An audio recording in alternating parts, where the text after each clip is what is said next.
Hi, today in this video we are going to talk about the first poem prescribed for 11th grade students. It is from the textbook Hornbill. The title of this poem is A Photograph, written by Shirley Toulson. Shirley Toulson was an English poet, an English poetess to be precise or to be exact, but we will call her a poet only. Now, besides being a poet, she was a teacher of creative writing as well. Most of the critics consider this poem, A Photograph, to be her best known works, and I think it's no hyperbole to say that A Photograph is considered to be her best known work. Now, on the surface, the poem seems to be very easy. It doesn't seem to contain anything special, but it has got a very deep meaning. It talks about how death, decay and separation are inevitable aspect of human life. No one can escape death and decay.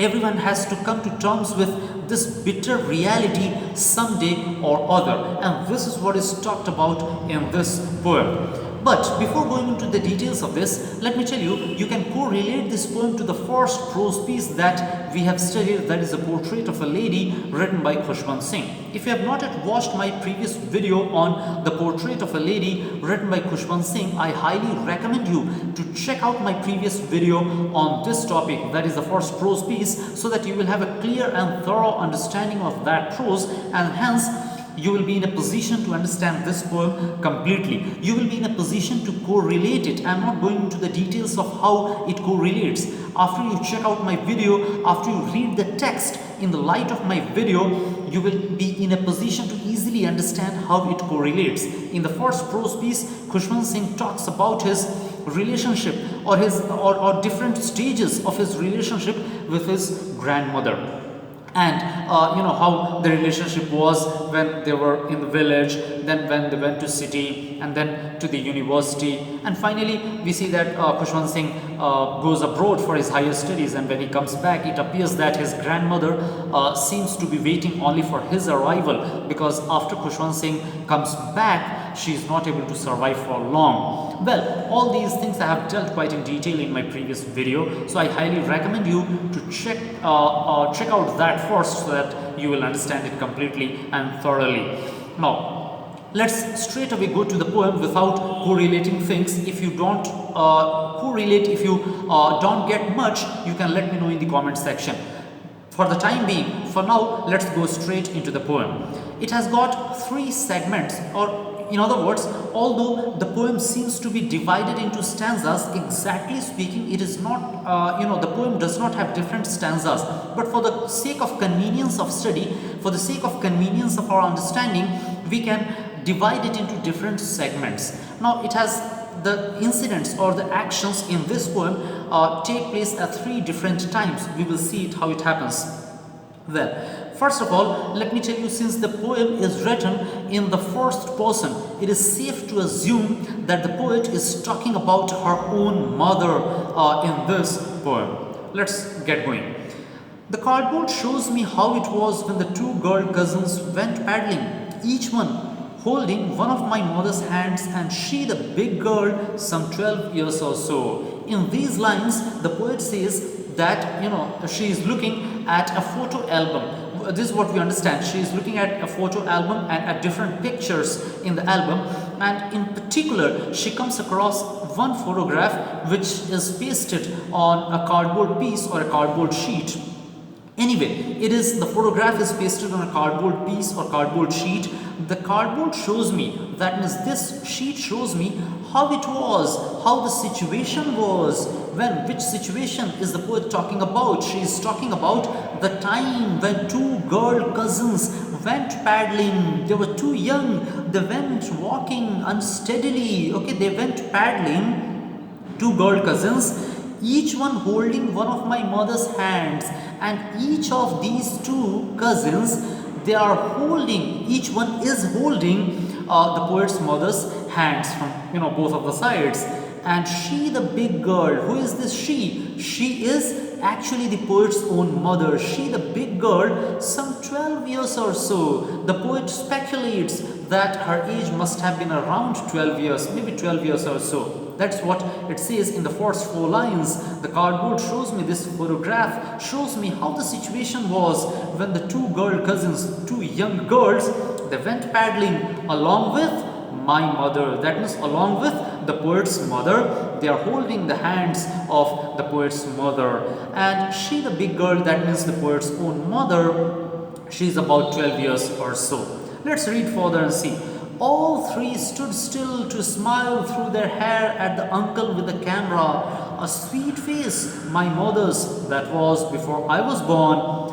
And the sea, which appears to have changed less, washed their terribly transient feet. See, in the next line, the 5th line onwards, the poet says, all three stood still. All three, that means two girl cousins and the poet's own mother. They're standing, they're smiling through their hair. That means their hair can be seen on their faces. You know, so three stood still to smile through their hair at the uncle with the camera, and who is ready to click the picture.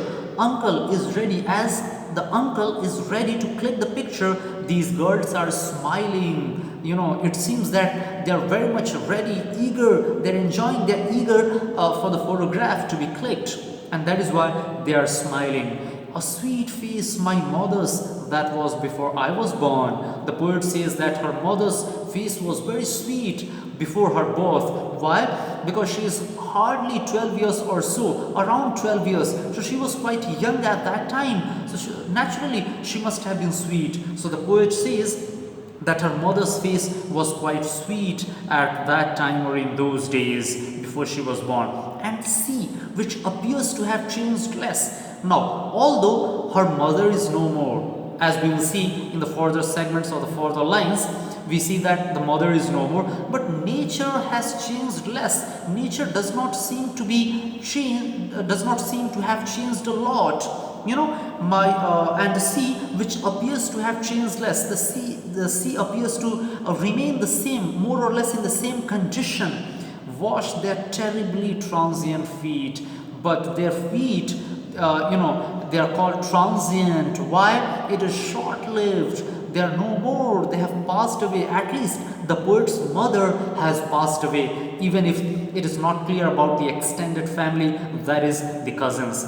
So wash their terribly transient, short-lived, temporary feet, because they are no more. Anyway, let's come to the second part. So this incident takes place, as I told you, it takes place at 3 different times or 3 different stages. So the first segment takes place when the poet's mother is about 12 years or so. Now the second one, some 20-30 years later, she would laugh at the snapshot. See, Betty and Dolly, she would say, and look how they dressed us for the beach. The sea holiday was her past, mine is her laughter. Both arrive with the labeled ease of loss. See, some 20-30 years. The poet is not sure whether it is exactly 20 years or 30 years. Maybe around 20 to 30 years after the photograph was taken, she would laugh. Who would laugh? The poet's mother would laugh looking at this snapshot, looking at this picture, and say, see Betty and Dolly. She would say, and look how they dressed us for the beach. See, she not only recollects the 2 girls, she also recollects how she was dressed up, or how they were dressed up by their parents for a visit to the beach. See how they dressed us for the beach. Now the next line is said by the poet. She says, the sea holiday was her past. Whose past? The mother's past. That means at the time when the poet's mother would look at the picture, she would imagine that sea holiday was her past. That means the poet's mother's past. Mine is her laughter. But for the poet, her mother's laughter has become a matter of past. She just fondly remembers, recollects, her mother's laughter. Both arrive with the labeled ease of loss. That means both of these things, that means the sea holiday and the memory of the poet's mother's laughter, both arrive with the labeled ease of loss. That means they are trying to both of these women are trying to come to terms with this grief or this loss. They are contemplating this grief or this loss. And then comes the third stage or the third part that happens much later. Now she has been dead nearly as many years as that girl lived. Okay, she has been means the poet talks about again her own mother. The poet's mother has been dead nearly as many years as that girl lived. That girl was how old at that time? The mother was how old? About 12 years of age. That means it has been about 12 years or so since the poet's mother breathed her last or she passed away. So she has been dead nearly as many years as that girl lived, and of this circumstance there is nothing to say at all.